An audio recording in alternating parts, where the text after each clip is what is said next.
Alright, so I'm going to sand this Burl slab here, make a table. I've already taken it down to, oh, what is it here,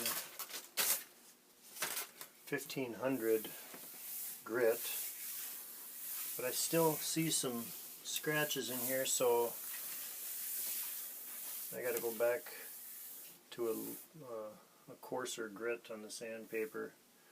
So I'm going to come back to,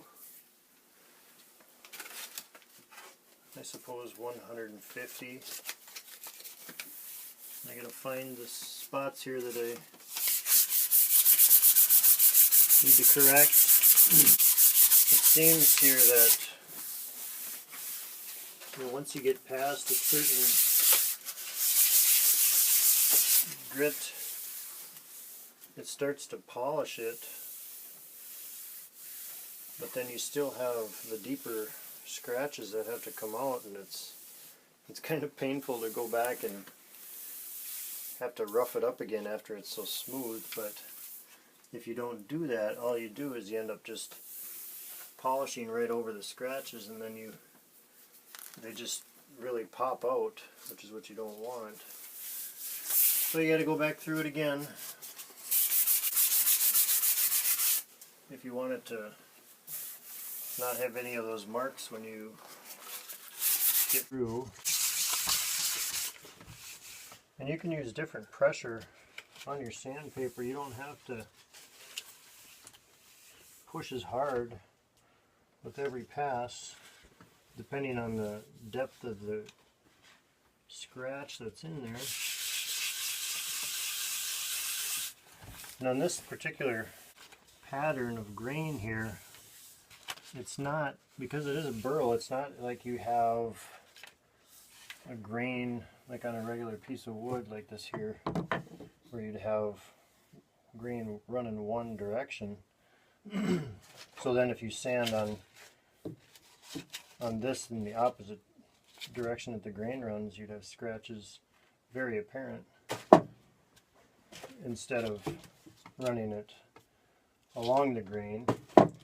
In this case, you have the grain is all over the place because it is a deformity in the tree.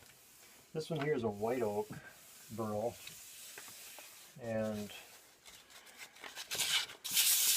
when I cut this down, I brought it to a scale and had it weighed. It was 660 pounds. So they're very heavy, it's very dense.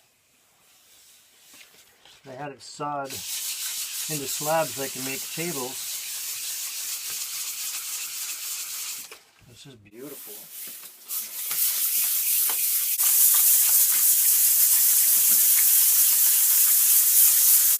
So it gets to be a lot of work, but it's enjoyable to even just to do this, to look at the different grains, because you have, well, when I polish this with a varnish or epoxy or whatever I decide to put on here, I could use a boiled linseed oil. It brings out that color, and all those little lines really pop out. I used a vibrating sander, foam sander, earlier on when I went through some of these other grits of paper. But I find you have less control because you can't see every spot that you're sanding when you do that. That's why I'm selectively sanding here. It's maybe painful to watch, but I want to get those deep scratches out of there. So this is 150 grit sandpaper.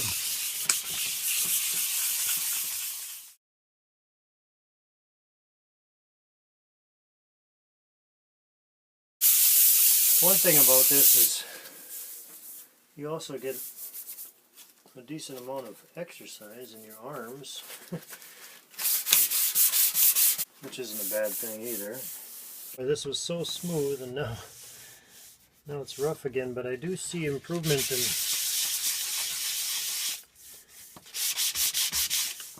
where I took out a bunch of the scratches that were deeper. It's harder to see them now. Of course, when I get into the finer grits again, I'll probably see some more, and I'll just have to maybe just go back over them in certain spots. I just wonder what caused this, you know, what made this form on this branch, because the branch was only, I don't know, 8 inches in diameter that this thing was hanging on. And this isn't even the biggest piece. This is about 2 foot across. But I have pieces that are, I guess toward the middle of this burl, they were more like 3 feet across. So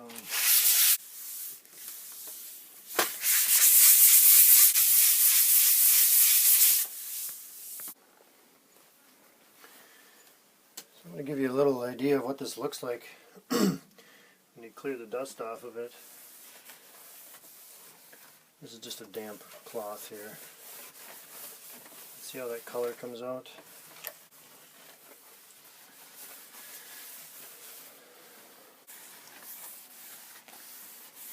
So I'm going to leave you with a little idea of what that looks like after I wipe that down, and we'll move on to another finer grit in the next video.